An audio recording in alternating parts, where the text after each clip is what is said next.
Hello, everybody. This is Bob Kingpin Eres with another edition of Pro Sports Broadcasting. And joining me today is Scott Hanish. And there he is. Scott Hanish is the CEO of a local bat company. I mean, I'm sure you're national, but it's made right here in Scottsdale. And Scott, good morning. How are you? Good morning, Bob. How are you doing? Uh, I'm great. I'm doing good too. And when I was a kid, we used to run into the house after day of school, and we would grab our bat, ball, and glove. It was never ball. It was never ball, bat, and glove. It was always bat, ball, and glove. Right. And you can't play baseball without a couple things, and those things are the ones that you can't. And today we're going to learn probably more about bats than we ever knew before. And Scott's the one who's going to fill us in and talk a little bit about the company. And they're located in Scottsdale, Arizona, but we're going to find out today who uses your bats and so forth. And I have to tell you a story before we get going here, All right. on the interview. And I was in the bank early this morning, and I saw my banker, and I was telling him, I said, I'm interviewing a guy from a bat company. He goes, Zinger? And I go, yeah. Yeah, Zinger. He goes, oh, yeah, yeah, my son plays at Basha High School, and he uses a couple of their bats. So it was kind of interesting to hear that, and because I didn't realize, and I hate to be this way, but I didn't realize that there were more than a few bat companies out there. And today you'll tell me a little bit about the company. But first of all, when did you get going? Uh, Tell me a little bit about your background, why it was bats, but I'm sure baseball was a great love of yours. Right. All right. Well, a couple different questions there. Played baseball my whole life. I mean, grew up playing the game. Played in high school, locally here at Chaparral. Played in college. Um, was a cusp guy. I was a guy that could have played for a few years, probably in the minor leagues, but I was 6'1", right-handed pitcher. Topped out at 90, maybe 91 every once in a while, and there was about 3,000 of us around. So I wasn't terrible in school. I actually ended up going to college on an academic scholarship that was piggybacked with my baseball. So it was one of those things where it was a pretty easy decision for me that I had run baseball had run its course for me as far as playing professionally, and I decided to go do something else. Um, I went immediately into the investment world and took a break for a couple of years from playing. I mean, really just didn't play. And then started playing again, started playing men's league. And I'd gotten a little older and stronger, and all of a sudden I was better than I ever was in college. To the tune of, I had out of college, I signed a little independent contract, played. I tell people I played for about 2 minutes. The team went bankrupt, and that was it. So I played in 2005 after 7 years of being retired, doing this investments, doing that, and then ended up buying Zinger in 2012. And a guy by the name of Pete Lecoq, who I believe you're familiar with. I am sure familiar with Pete Lecoq, and I can definitely tell that story here right after you get done with this little excerpt.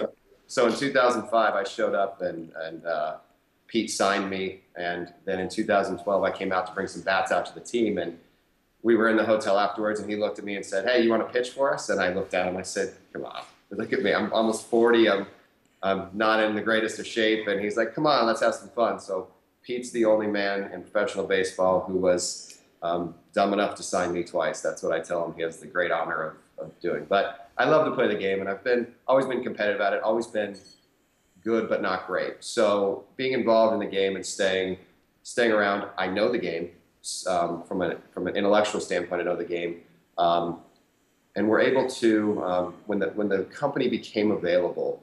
It was one of those things that I was not interested at all until I heard that it was Zinger Bats. And Zinger has a pretty deep history in professional baseball, but from a public standpoint, most people don't know about it. I was familiar with it.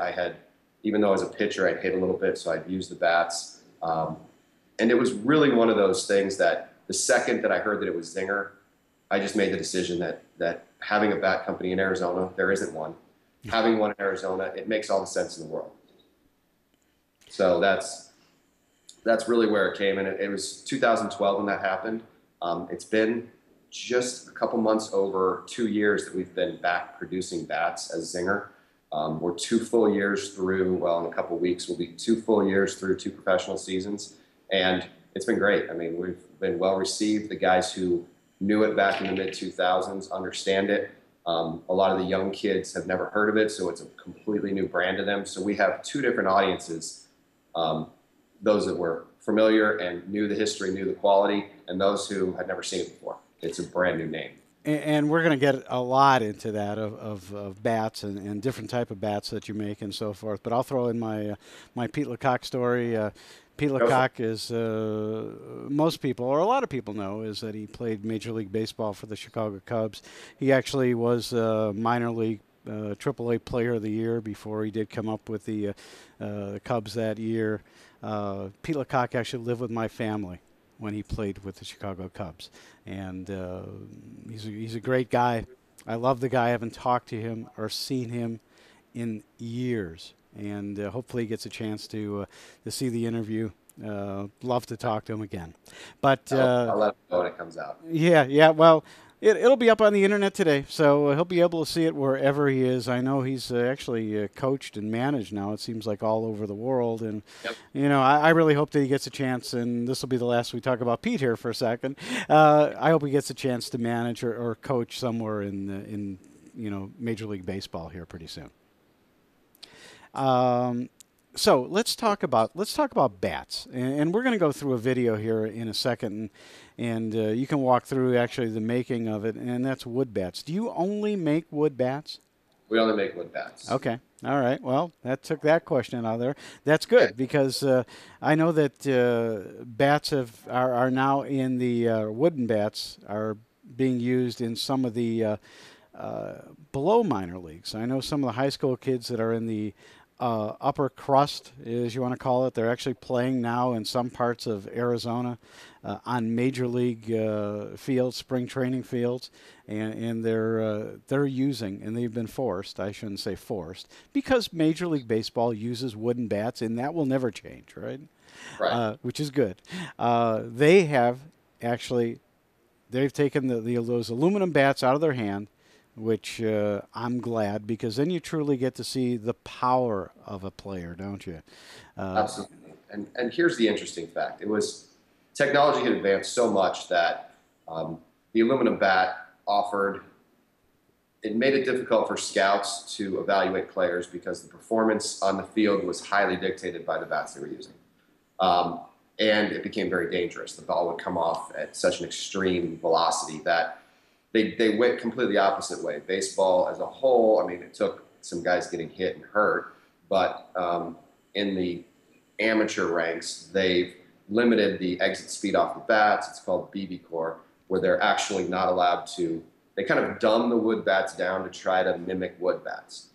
They've done a great job at it because at the end of the day, the wood bats now, a good quality wood bat you will outperform those BB core metal bats. So now it becomes there's actually kids instead of forced is the word you mentioned, they're choosing.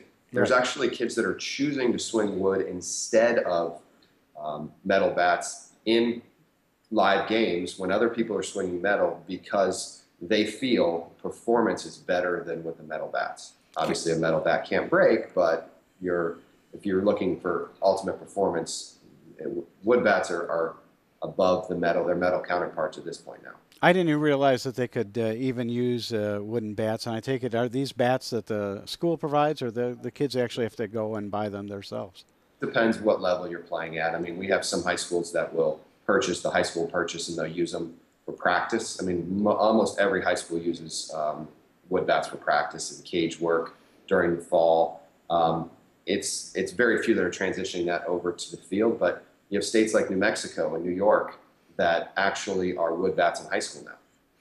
In talking with a lot of these top prospects, because we deal with a lot of the top high school kids before leading up to the draft, and we try to create a relationship with them in advance. And in talking with them, they quite honestly have been saying that 80 to 90% of their swings through their senior year and junior years are actually with wood bats. The only time they actually use metal is during their high school season.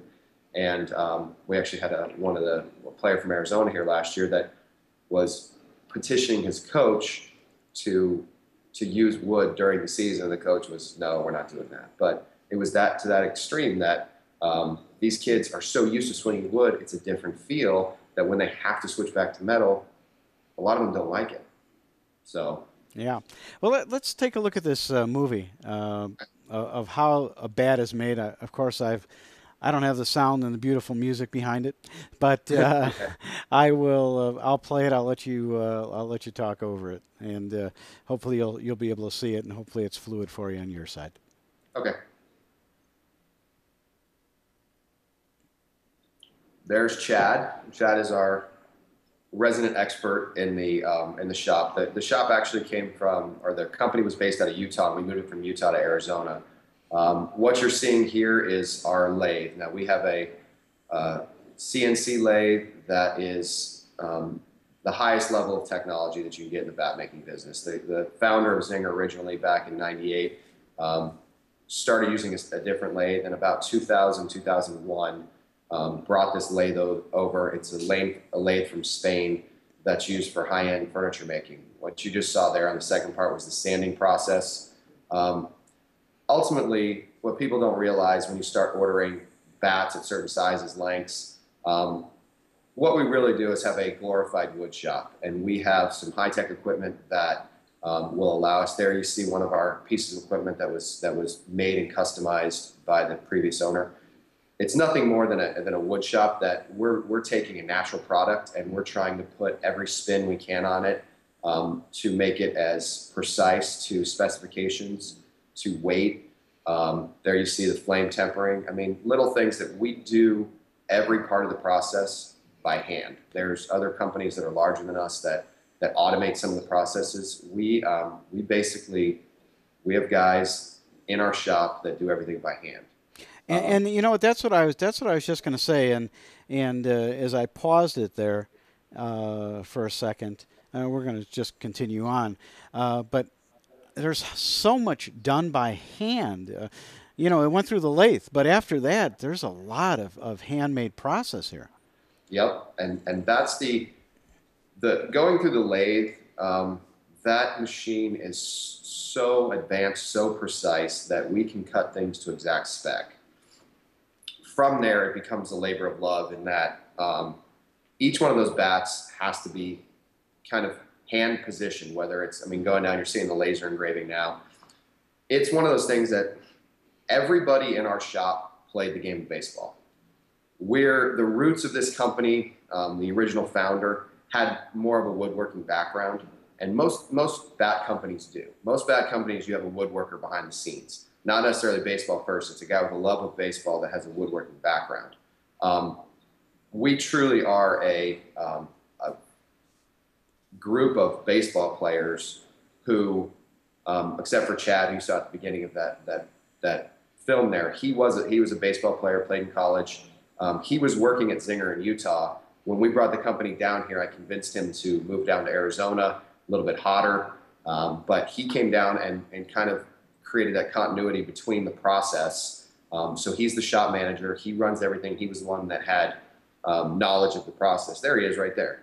And he was the one who had knowledge of the process, and he's the hardest worker back there in the shop. I mean, sometimes putting in 14, 15-hour days, making sure that all these guys, now it's been 2 years in the process, and we've brought on more, not more woodworkers, more baseball players. And Chad's helped to build them into some woodworkers as well. And having that baseball background for most of our guys, Right. When we have one of our big league reps that is talking with the player, knows exactly what he wants. He goes in and yesterday was finishing bats for one of our big league guys. He was actually the last guy touching them, cupping them, making sure everything was perfect for the bat going out. It's not a guy who's never swung that bat. That's a guy who stood in front of a 100-mile-an-hour fastball before. He just retired 2 years ago, played 15 years of pro ball. That's the kind of guy that when it comes out of that paint booth and it comes out of the laser and he picks it up, he can feel balance and he can tell if something's wrong. If you've never had that experience, never stepped in the box, never played the game at that level, it might look pretty to you and it's a great woodworking project. But if it's not a bat for a professional, and if you don't have that experience, all you're doing is you're taking the information that the professional players are giving you, and you're trying to understand it and spit it back out in the form of bats to other professionals, rather than having that kind of personal knowledge of what that should feel like.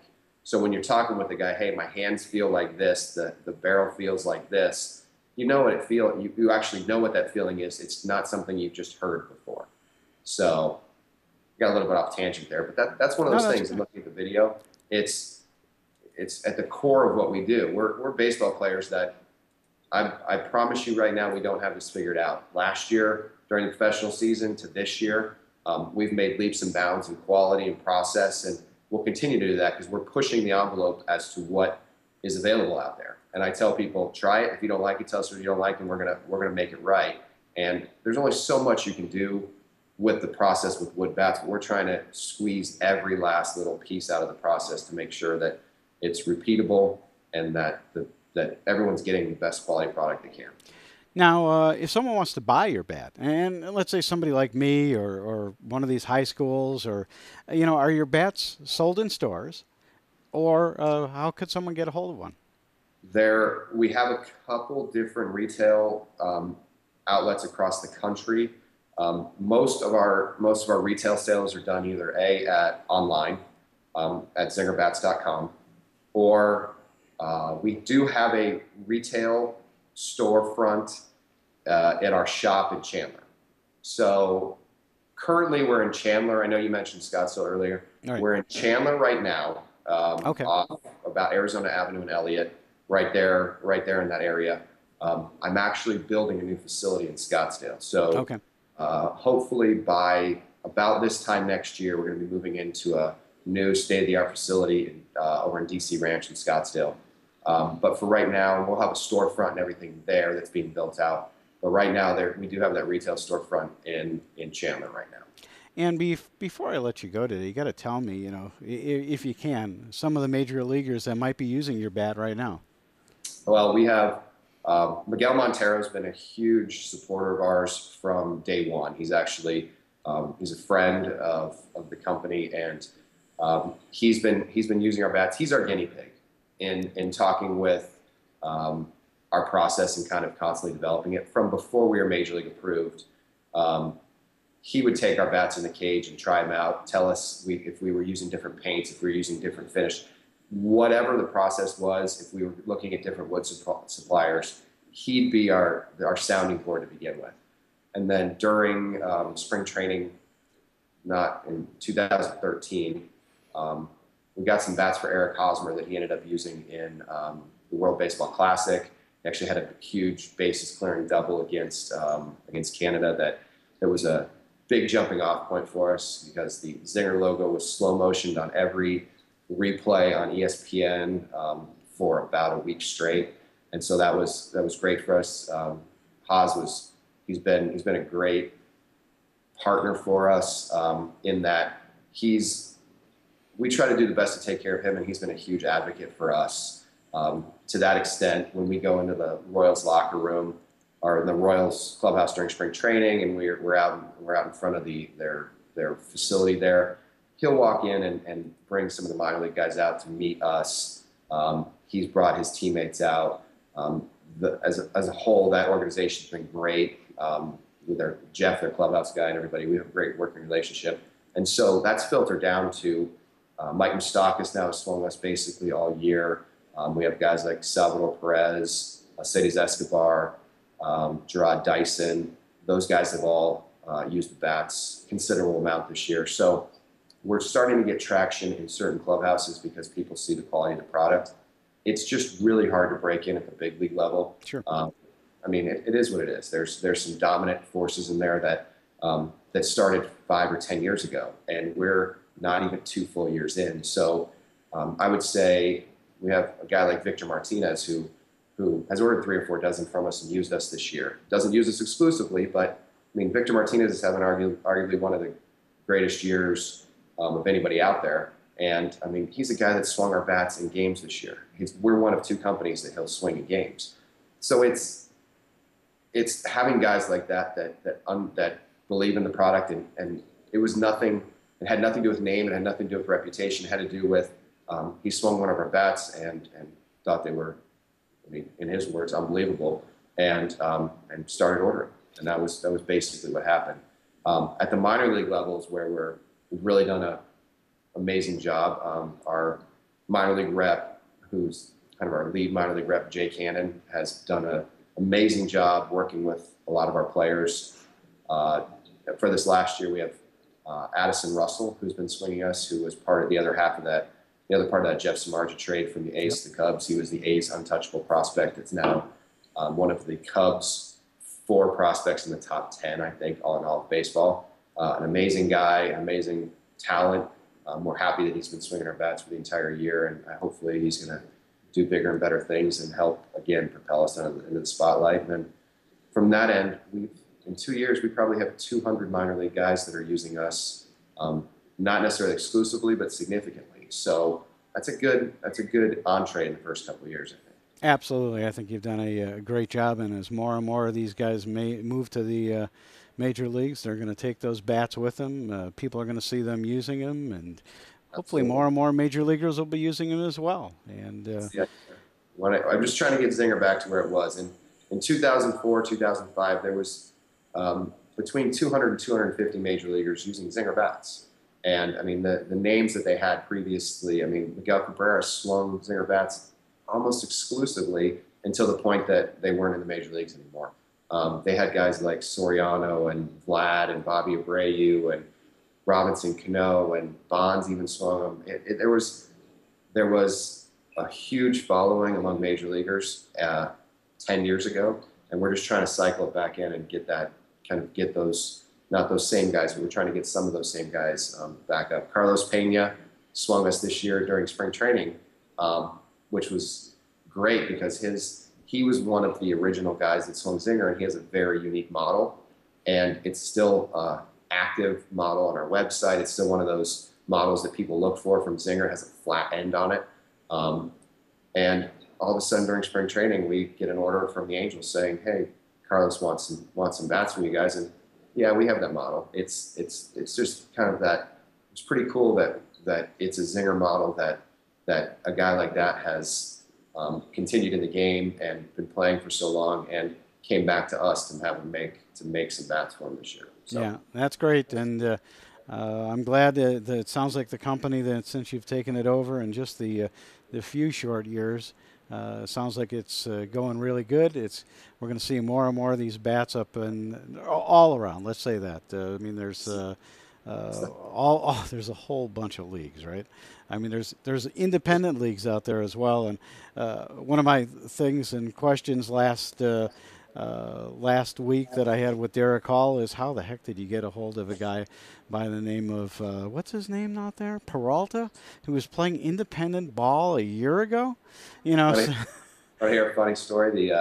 When he actually signed, he was sent out to California to start his career, and his agent called me while he was traveling out there, basically, and said, "Send him some bats. We're gonna get him up and running." Now, over the last couple of years, he's swung Zinger a few times.